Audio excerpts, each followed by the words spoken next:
10GG cleaver is no sharp. How much do we charge to sharpen this? Ray normally charges $10 each, you know that, but this rusty Chinese soft cleaver. Use a steel, it's all good lah, baby. There you go, free of charge. Oh no, I need it to be sharp. I just got a B- on my math test. My mom wants it super sharp. I don't know why. Your mom wants it super sharp Yeah, because you super got a B-. Actually, I do you a favor. Hand your mama this. It's better than a cleaver. Will be a lot of pain. Anyways, mama want cleaver sharp. Ray, help mama. Ray, mama friend. What's his name? Pro edge. Smart boy. Can read English. 14 degrees till 24 degrees. Chinese cleaver. How do you define a correct Chinese cleaver? And to be inclusive, we are talking about Chinese cleavers, not specific Chinese cleaver. Gender, quite thick. This is an attack and defense blade. It can cut veggies, but it can hack bones as well. 16 degrees or 18 degrees if you're more towards the bones.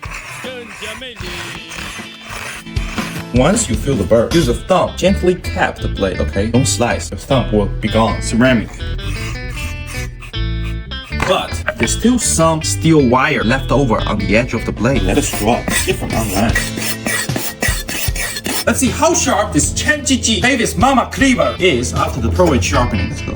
Oh my god, 115. This is 40 CR, so around 53 rock red hardness. Let's watch closely on paper. The blade's still soft. They do this.